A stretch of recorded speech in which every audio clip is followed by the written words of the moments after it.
You're listening to Last Word Radio, where you get your last word.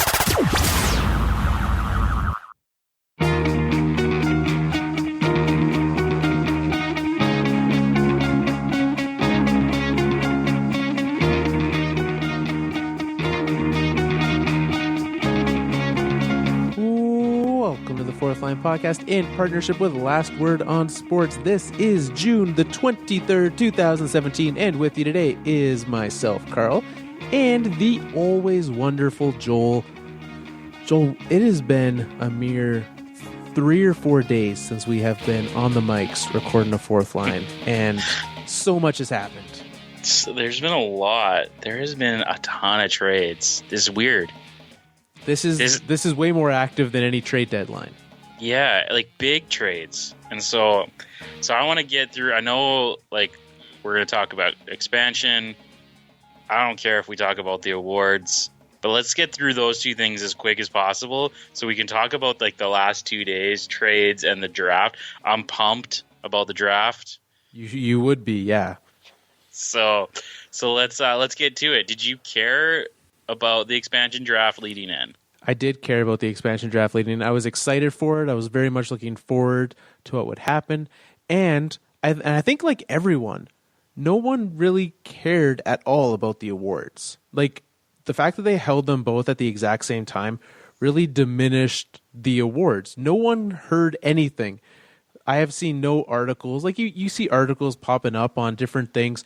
No one is talking about who won the Hart. Like, McDavid won, and the only reason people are talking about him is because he's on the cover of NHL 18. Yeah, I don't know. What was frustrating, and this speaks to it, what was frustrating is that during the awards show, they kept on saying, okay, up next, the expansion draft, and then they'd give it out an award. I was like, that's not next. And then they'd be like, next, the expansion draft, and then they give out another award. I was like, stop saying the expansion draft is next. And it was like, it was super frustrating. It was Wednesday. It was Wednesday, right? Yeah. Yeah, and I had a work thing, and so it was like it was at 5:30. I had to leave at 5:30. And so the awards started at 5 my time, and I was like, come on, get to the expansion draft so I can at least see some of the picks before. And I got a couple of them before I had to leave, but... So, any surprises for you for the expansion draft? I think the biggest surprises was who wasn't picked. A lot of consensus individuals didn't get picked. For example, Peter Mrazek. Everyone kind of expected him to be picked. For the Fourth Line, we had 6 people on our website making picks. Every single one of us picked Peter Mrazek. Yeah. And they went with Thomas Nozick. There were some weird picks. And like just not. It's not a good team. And here's the thing. I get what they're doing. I understand it. Is they let a lot of their picks get dictated by trades. So, and as you said, a lot of trades happened. Vegas made out like bandits in getting. Now they got 2 additional first-round picks. They got the one from Columbus. They also got some picks from the Islanders. They got picks in the future from Pittsburgh. Like they let the picks dictate what they did so that they could build this team because they're missing that gap, right? Because there was no 21-year-olds, 19, 20, 21-year-olds really available in this because of the rules. So they need to build that core. So whatever they did is they were making moves that could help them to build that and essentially building a terrible team. Like, this is not going to be a good team. They're also going to get good picks again next year. Yeah, I like that they're getting assets, but like, man, I was thrilled that my team did not give the Knights anything to like take a player to not take a player. Like, because like now we're in this part where Vegas doesn't have like this like perceived power, and I say perceived because I never thought like everyone's like George McPhee holds all the power in the NHL. No, he didn't. if everyone had been like, hey, we're not going to trade with you, like the worst a team would have come out was losing Vatanen. That was the worst. That's the worst case scenario. Yeah. That's not holding all the power in the league. Yet there were teams out there that acted like that Vegas had all the power. I'm so happy that my team was like, hey, go ahead. Take our guy that we would like to have as a depth player, might be a top 6 forward someday, probably more likely to be a bottom 12, like in that, like probably a third or fourth liner at best. That's kind of like his ceiling, I think, at this point, which I would have loved to have. But I'm not going to give a first to make sure that they don't take him. Yeah, hands down for sure. And so I think we can both agree Vegas not going to be a playoff team this year. A lot of people, as I said going into it, I had said on earlier this week's episode, a lot of people were predicting Vegas could contend for the playoffs, and then the draft happened. They were like, "Oh, never mind." Yeah, their team's going to be bad, and I think it's wise. I don't know. It's as a seasoned hockey fan, I would be okay with that. But as like a new franchise, that's a tough start. It is to go in knowing you're going to be bad. And like ownership and like front office saying to their fans, "Don't worry, we're doing this so that we can be better later on." And the thing is that they'll have enough time to show their fans that they're going. Like I think they're set up to be one of the best expansion the starts of an expansion team, like arguably ever. I don't know. Like I haven't. Like of the expansion teams I've seen that I've been around for, like none of they've taken years and years and years to get. Vegas had 3 first-round picks tonight. Yeah. 3. That's crazy. That's a great way to start a franchise for sure, hands down. All top 15. And while this draft didn't have a ton of high-end talent, it's a deep draft. So you wanted to be in this draft. Well, and there's not a lot of teams are willing to move future assets, like not future picks. That's not a thing that we see traded a lot in the NHL. No one's going to trade a 2019 first round pick. It just doesn't happen. Yeah, unless you're the Flyers, but we'll get there. We will get there. So that happened. Any trades of note in that expansion draft? Obviously, you mentioned the 2 first round picks. They got one from Columbus, which then they flipped to Winnipeg to move into 13. Then they got the Islanders first, essentially to take the goalie, J.R. Berube, which to me, that is why Mrazek wasn't taken. Because I was like, hey, we'll give you a first. And they're like, yeah, that's a great reason to not take Peter Mrazek. But don't you think they could have gotten an asset for Mrazek still? Yeah, definitely. So... But I don't like what the Islanders did there. But if you look at it this way, and I know we're going to be talking about trades later, but look at it this way for the Islanders. So you trade a first and Grabowski and Strome and to bring in Eberle. You're losing. If that had been the trade... If it was Eberle for a first, Grabowski, and Strome. I would have been like, okay. Seriously? Strome's not good. No, I know that. I would have been like, that seems like a lot for Eberle, but I wouldn't be super mad about it. You of the take of Jordan Eberle being incredibly overrated is okay with that? No, because I wouldn't be, because you're losing a contract that's hurting you. Yeah, you're losing a first round pick, but because it was all broken up, it doesn't feel as good to me. But I wouldn't be thrilled about it, but I wouldn't be super upset about it. That's fine. I don't know. I don't know. I'm confused by what, I understand what Vegas is doing, but at the same time, I'm kind of confused at what they're doing. And I feel like they could have done better. Exactly. I get what they're doing, but they could have achieved it better. For example, I get the fact that they went out and they wanted to get Derek Englund, a guy who played professional hockey in Las Vegas, but he was an unrestricted free agent. You could have added any other asset for the Flames. Again, this is a team in need of assets. They need bodies. They need to fill a roster.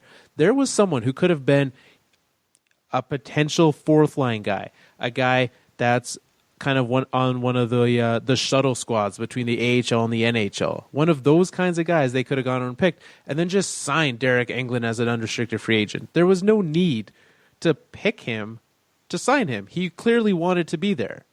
Yeah, like you could have taken a guy like Hunter Shikarik or someone like a young guy with some upside, a non-zero amount that could turn into something. Could be a third liner or a fourth liner forever.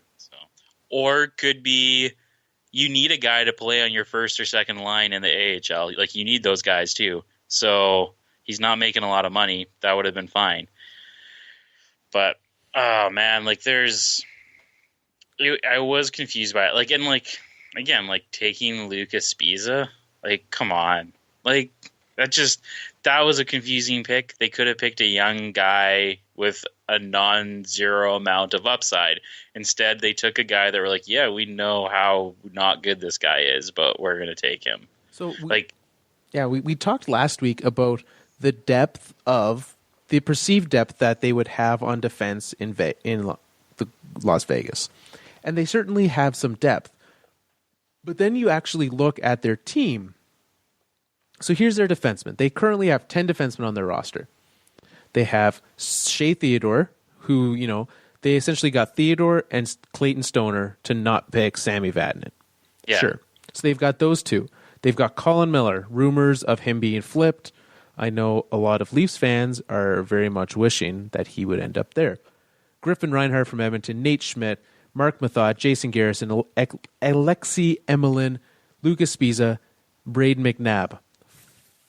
5 of the 10 defensemen currently on their roster have 1 year left on their deal. I don't unless you're trying to re-sign these guys. This is a team with a defense core built for a season.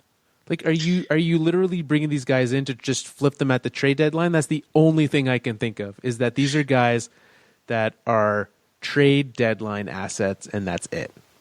But you took the wrong guys to do that. Like, if you're going to do that, you take Dan Hamhuis, not Lucas Spiza and Alexi Emelin.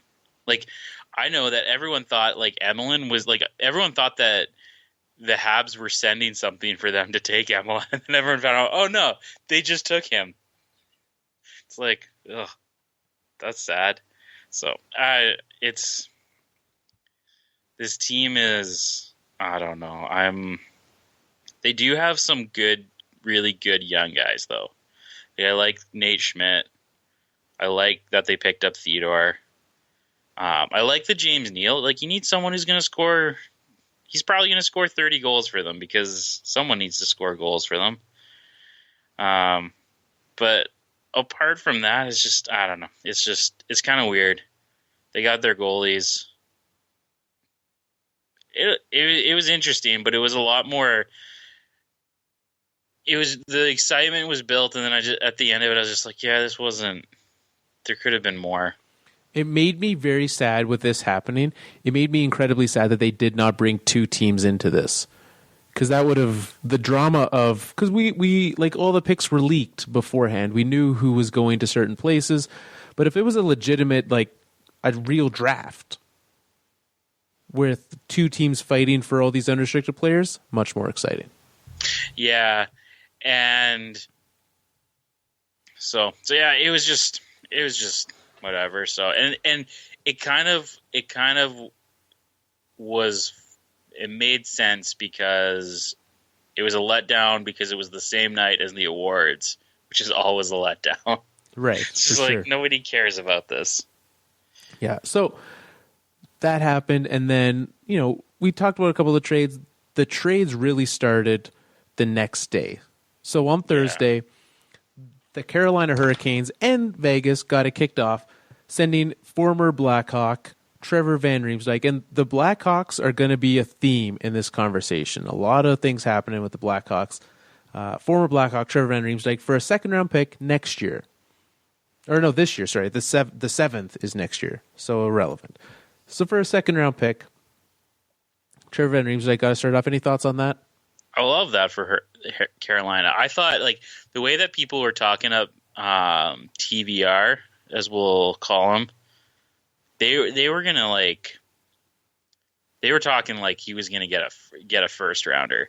Now, I'm not surprised at all that behind the scenes this was the value that went. But I like that for Carolina. I think he's a good player, but he's not. But he went for about what he probably should have, so it was good. Mm-hmm. That Carolina defense in front of Scott Darling. If Scott Darling is anywhere close to a 4-year, $4 million goaltender, with that defensive core in front of him, this Carolina team could be good. Yeah, they have to score goals, though. They do. That is going to be the problem. And, you know, they've still got former Blackhawk Teuvo Teravainen and the second worst Stahl brother. And they got Skinner. Yep. So, eh. And I honestly don't think that they're done, but you never know. So then you have the Eberle deal. Yeah. So and you gave your thoughts. You like this for the Islanders. I do as well, especially with, honestly, I look at this season for the New York Islanders as doing everything humanly possible to convince John Tavares to stay with this team. And this is how you do that. If John Tavares leaves this team, it doesn't matter. It does not matter at all what happens, because you can go back to Long Island, you can go play in Brooklyn, you can go play wherever you want. This team will fall apart if he leaves. So if you can surround him with anyone, that's great. And that's what this move is to me. This is get Tavares someone else to play with. And sure, it costs you a first-round pick. Sure, you now have a lot of picks missing in your lineup, but hey, it takes the future is now for this team. Because if you lose John Tavares, you're starting from scratch. But they didn't have to lose a first round pick to get to, like, they didn't have to lose one, which is the crazy thing. I don't understand why they thought they needed to give up a first rounder. But the thing is, and this is my favorite part, and I don't know how Oilers fans will feel about this, but like this validates my feelings towards Eberle. Like, I don't, because like his value turned out to be Ryan Strome. If you had said a year ago, Eberle's value is Ryan Strome, no one would have been like, yeah, that makes sense. Everyone's like, oh no, like you're gonna get way more than that. Like on the very first episode of the Fourth Line podcast that you were on, and you made your infamous statement about Jordan Eberle being the most overrated player in the NHL. This is it. You, even at that point, you would have said, yeah, Jordan Eberle is worth more than Ryan Strome. Oh yeah, and now this is it. It's hilarious. Like, I love it for, like, the thing is that they got so little value for Eberle that I actually like this deal for the Islanders. Like, I think it was a good move for the Islanders. Do I still think Eberle is overpaid? Absolutely. But do I think he'll probably succeed on Tavares' wing? Yeah, he probably will. Like, that'll be, but it's kind of, it was such a weird trade for the Oilers. And it makes, like, remember how the media was all about, like, Eberle for Hamonic? That was going to be the trade. That was going to be the trade. Yeah. And now it's like, oh, they weren't even in the same, not only in the same ballpark, they weren't even in the same country on the value for Hamonic. Because if Hamonic gets traded, and there's tons of rumors that he's about to again, which means he probably won't be. But if he does, it's going to be way more than they're going to get. Yeah, they're going to get more than that. So, but this was the start of then just like a flurry of trades today. Yes. So like that was yesterday. Then today it blew up. And Carl decided to step away from his phone as this all was going down. And so I was just like losing my mind. I'm like, holy smokes, the Hawks are blowing up their team. They're blowing it up. Carl, nowhere to be found. I'm in a meeting. Who knew? So I got back to my phone to approximately 10 messages from Joel. Carl, which is similar to, what was the last trade? There was a trade recently that happened, and again, I was away from my phone, and you called me so that I would look at my phone. I forget which one that was. There was a recent trade, whichever one, the big recent. Oh, Druin, wasn't it?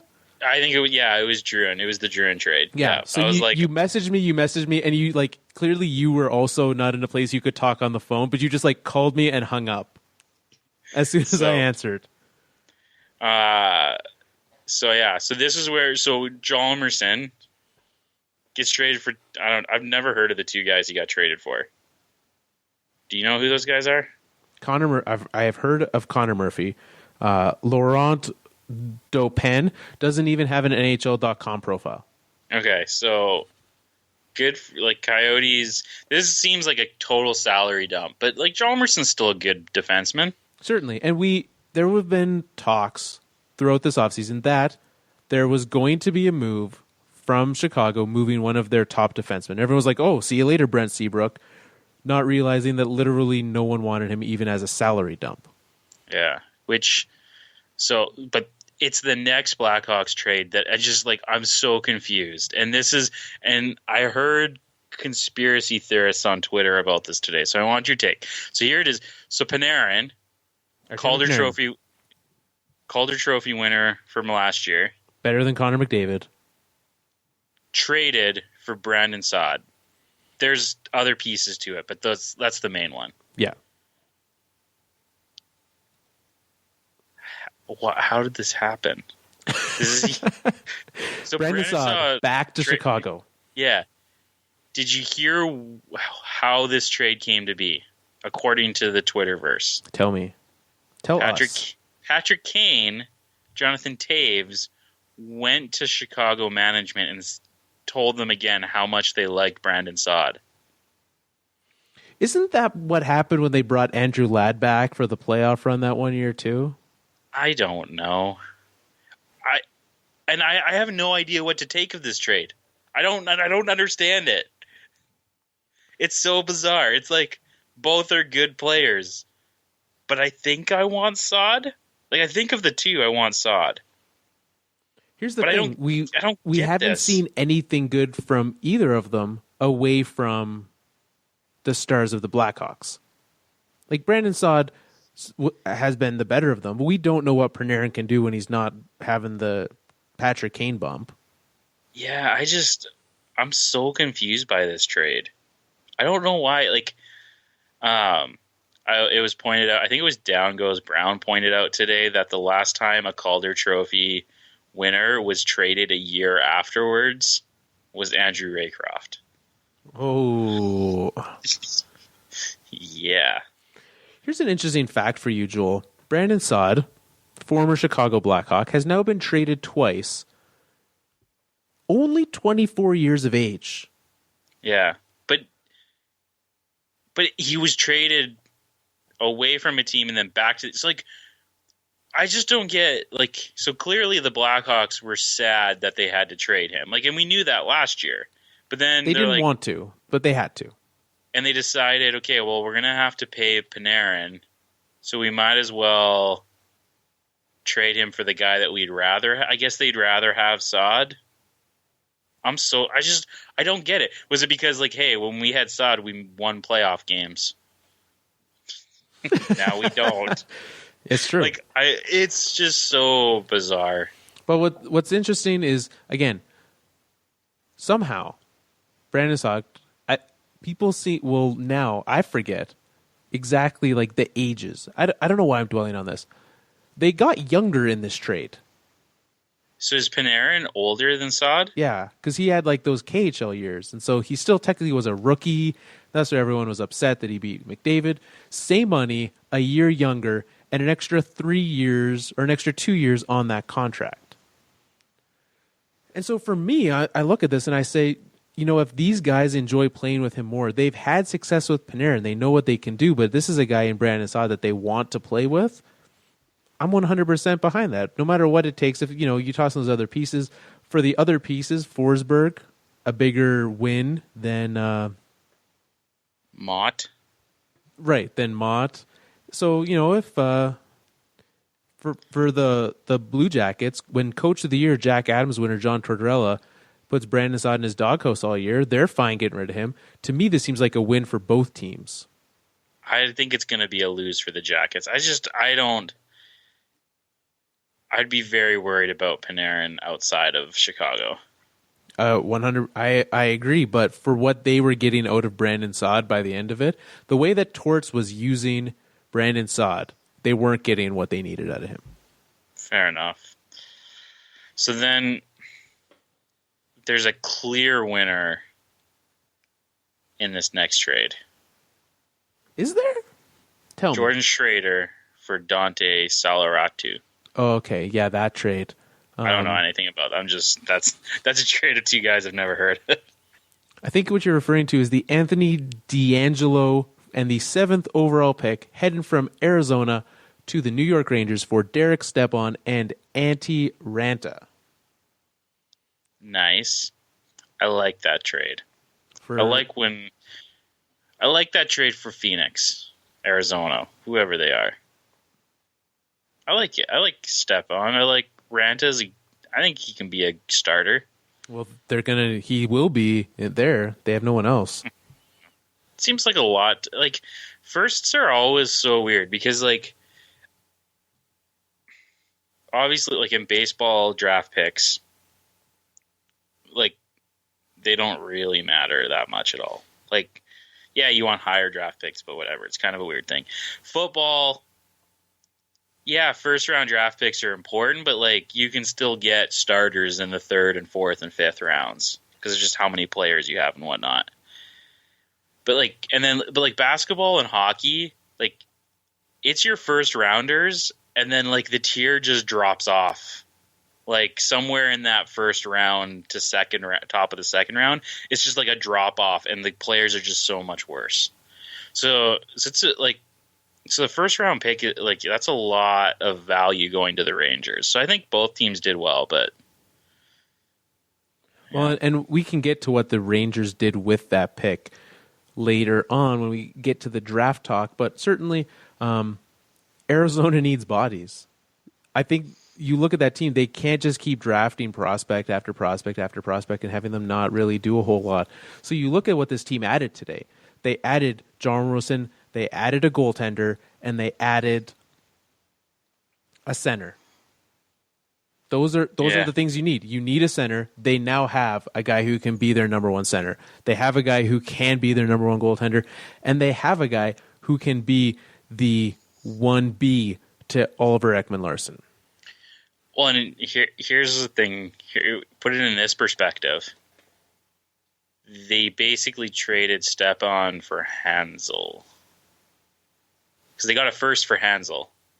A late first, but still a first. So they got a first for Hansel, then traded it. It wasn't the same one, but they traded a first Essentially, to get Stepan. If you look at it that way, they moved down 16 slots in the draft for Derek Stepan. I'm very okay with that, to say the least. You move 16. You move down 16 to upgrade from Hansel to Stepan, and you get a starting goaltender. Maybe. Yeah, I like that. This is the trade. I didn't see this until we started recording this next one. This happened. So earlier tonight, you may not know this because it's not out yet. We recorded a Fifth Line podcast before this. Watch for it later this week. But while we were recording this next trade happened. Yeah. So did you know that Braden Shen is worth not one, but 2 first-round draft picks? And another player. Well, the player's on a bad contract. It's nonetheless. Ouch. St. Louis, what are you doing? Lots of love for Braden Shen in St. Louis. What are you doing, St. Louis? Euro Laterra, a 2017 first, a 2018 conditional first for Braden Jonathan Shen. And you've seen the condition? I did not.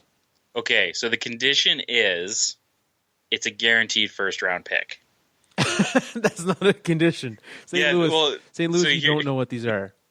So it's top 10 protected next year. Oh. So if the Blues finish with a top 10 pick next year, it becomes a 2019 first-round draft pick. But the Flyers also get the 2019 third-round draft pick. So it's at least 2 firsts and possibly a third. And St. Louis gets to decide. So next year, let's say they finish 10th.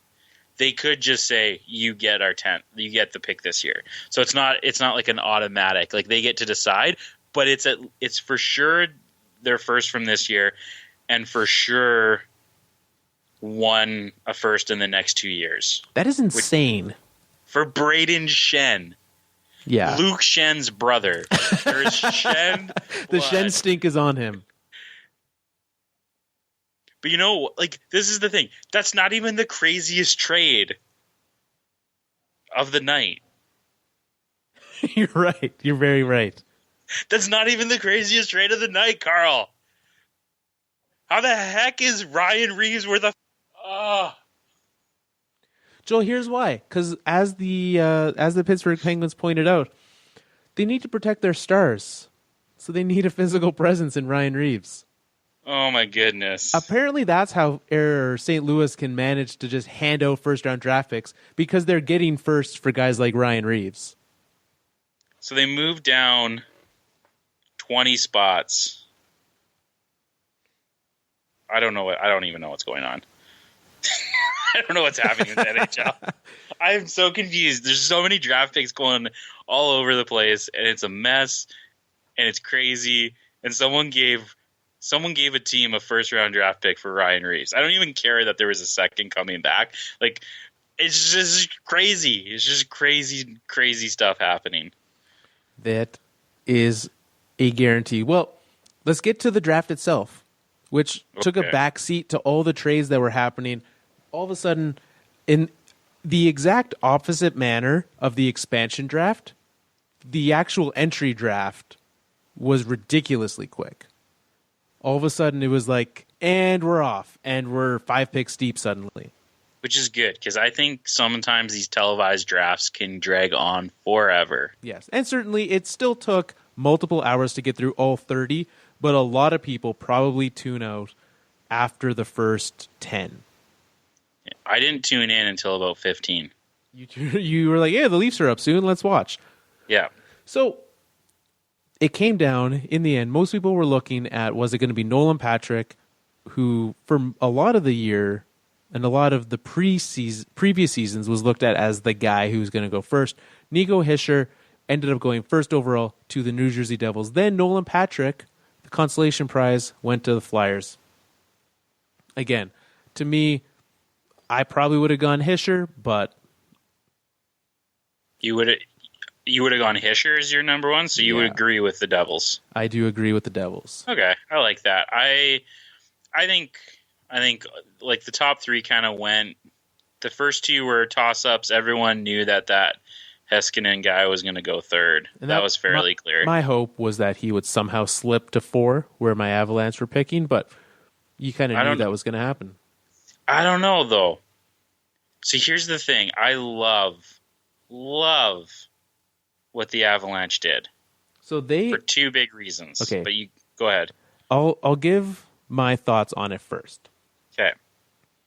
1, the Colorado Avalanche somehow have fallen in love with guys who play non-typical junior hockey, drafting back-to-back years Tyson Yost out of the BCHL, and now Cale Makar. How do you say that last name? Do you know? I didn't hear them say it. So let's go with Macker, because that sounds funny. Cale Makar of the AJHL from the Brooks Bandits, a league that friend of the show, Is that not where? No, that's not where Caleb played, was it?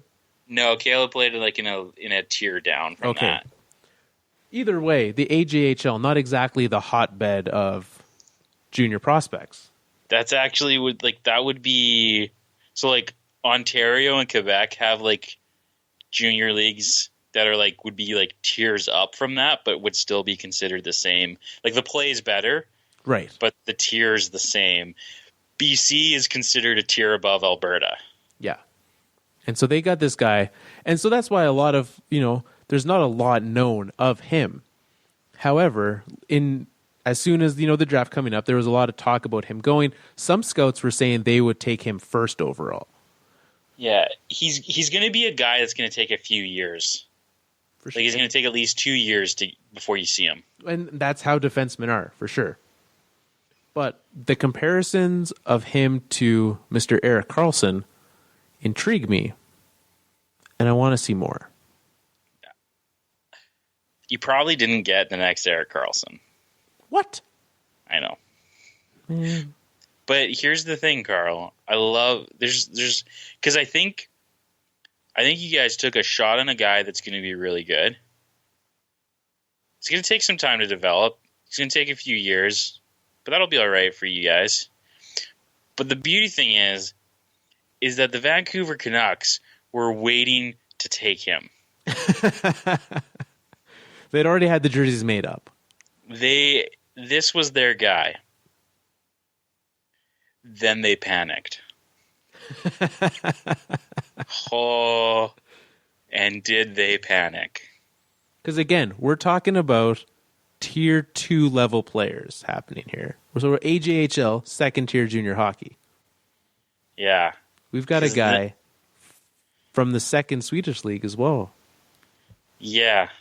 So here's the thing. This is what happens. So they take a guy by the name of Elias Pettersson. Patterson? Like, would you say it Patterson or Pettersson? I don't know. They panicked, and it makes me laugh because I don't think you go. Like, I don't think they should have gone with this guy right here. It felt like a very panicky move to get because I think he's a center. Let's put it this way. So the final standings of the international, what is it? ISS, International Scout, something. 20th.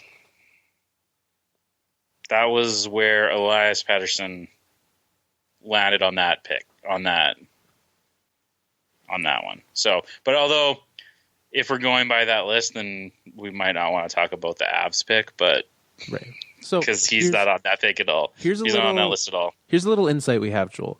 Oh no, he is. He's 9th. I completely missed him. I'm wrong. Carry on. As I was. We had a little insight before the draft. If you follow us on any of our social media platforms or just check out the website frequently, you will have seen that we had a friend of the show, Eric Lilkvist, from Sweden, do a piece on Swedish draft prospects. He looked at some of the top guys to be made available, and we'll get to one of them later. The first guy mentioned, Timothy Liljegren, Whoop, whoop. made an appearance. The last of, so he did, the top 4 guys, the top 4 Swedes available, and then getting into some of the deeper guys. Pettersson was the last guy mentioned, and I'll make reference to what he said here. Pettersson played this season in the second Swedish league. He scored 19 goals and 41 points in 43 games, which made him one of the top scorers in the league. He's a two-way forward that is very consistent. He doesn't slump very often and can be a player you can rely on to put up games. The only question mark is that he played in Allsvenskan, nailed it, and will play in the SHL next year. Now, this is where it gets interesting. As a comparison, you can look at Nashville's Philip Forsberg's numbers the year he was drafted. Forsberg played for the exact same team and put up 17 points in 43 games. This guy put up 24 points more than Philip Forsberg. So if you're looking at comparables, that's a guy. Pettersson will probably be one of the Swedish players that goes first in the draft because of his offensive talent. So Eric a guy who follows Swedish hockey more than most of us do. Certainly not more than the scouts do. That's their job, but also also Eric's job. And so, he had big upside and big comparable. So as much as the Canucks might have messed up, if you go off what Eric said, if they get a Philip Forsberg here, or a better than Philip Forsberg, love it. Well, you would like that. I'm not convinced. If there's one thing that I've learned, is not to trust Canucks scouts, because they don't tend to make good decisions. So hopefully Eric's right, but I just find that the Canucks seem to mess up a lot, and it was very panicky because they were hoping to take a D. And so I was expecting, when the Avs took Mr. Macker, that I kind of thought you might see them go Valimaki or Foot, but they didn't, and I thought they might go Cody Glass, but it felt very panicky. But instead you see Glass then drop to the Vegas Knights, which I think is a great pick for them. And then that's kind of I don't know, maybe even you had a really good solid top four, and I think those were kind of the consensus top four for the most part.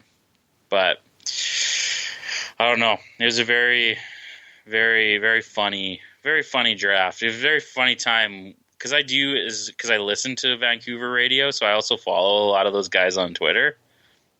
It's very amusing. Just watching them all freak out. Yeah, it was not a happy time in Canuckland when that was happening. So I'm ready to jump to pick 17, unless you'd like to talk about. I just want to make note of pick number 14, Callan Foote, son of Adam Foote. Yeah, he's coming in the biggest defenseman taken in the first round. 6'4", following in the footsteps of his father, heading to Tampa Bay. I think they'll like him. Yeah, so I like that pick. You literally, about 30 seconds before you made your pick, was it that? Because I was on my way home from work. I started the draft at work, made my way home from work, and saw your message as I pulled into my garage, and it said, "How is Liljegren still on the board?"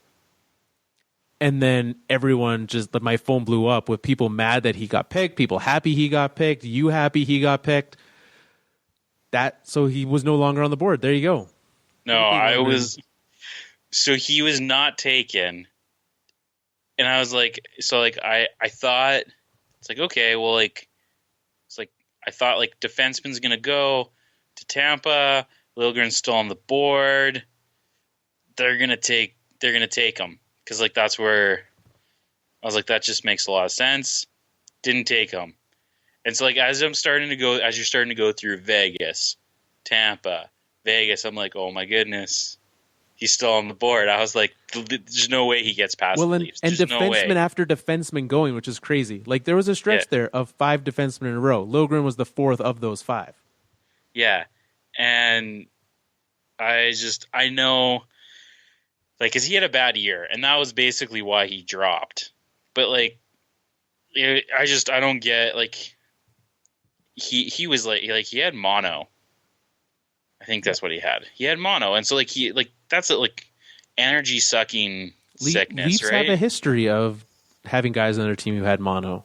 So give him a bit of time to rebound. I think I'm very thrilled to have. This is probably very, very sooner rather than later, he will be the best puck moving defenseman the Leafs have, and I like it. I was very happy about it because I didn't want to because it was starting to get a little panicky for the Leafs because Foote was on their list, Brandstrom was on their list, Valimaki was on their list. They could have gone I had heard was it Yamamoto? I don't know how to say these guys' names are crazy this year. Some of the names I know he was on the Leafs board. And I'm going to butcher this guy's name too. Where is he? Vakananen?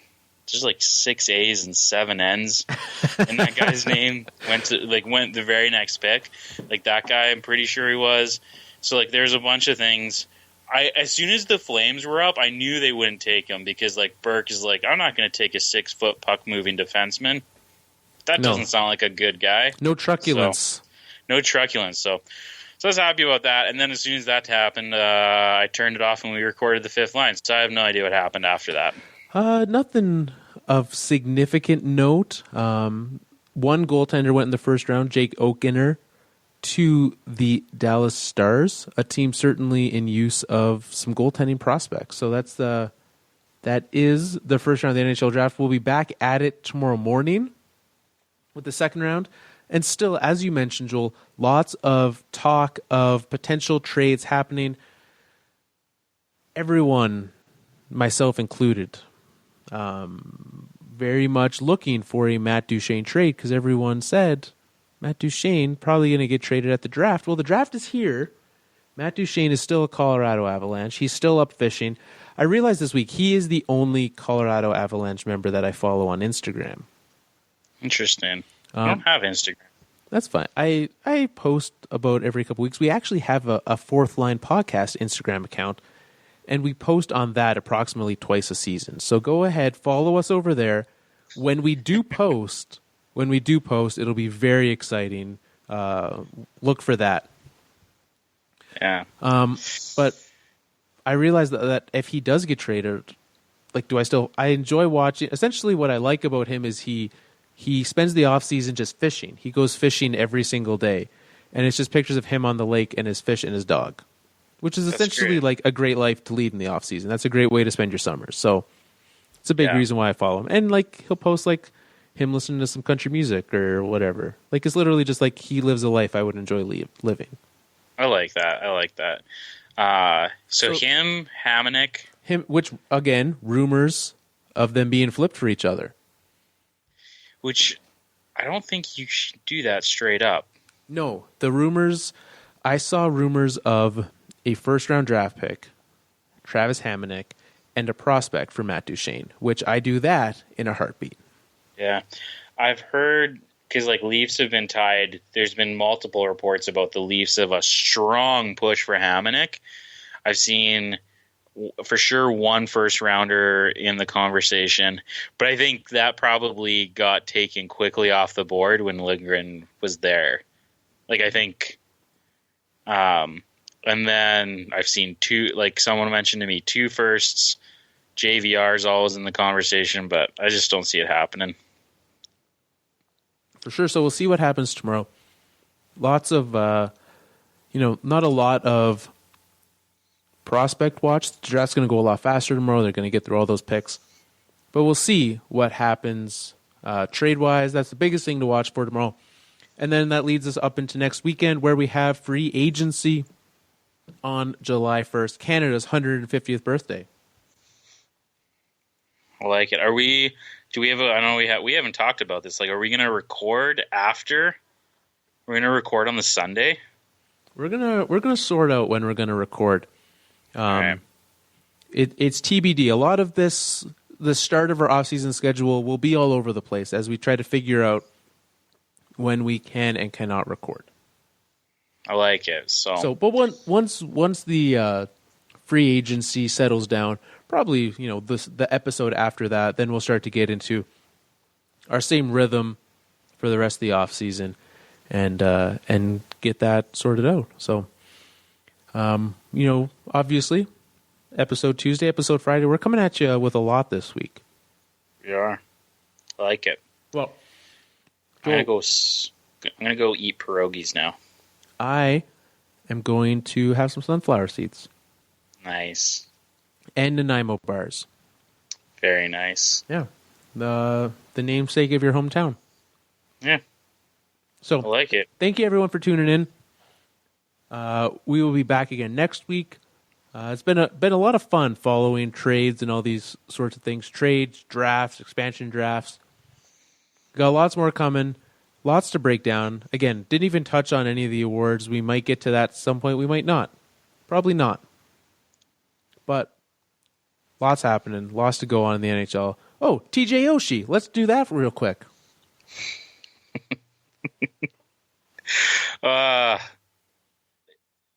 It's not good. 8 years, $5.5 million per season to stay with the Washington Capitals. TJ Oshie will not be young when that contract's over. No, he'll be 39. Speedy wingers don't tend to age that well. I don't know if you've known this, Joel. And it is going to be...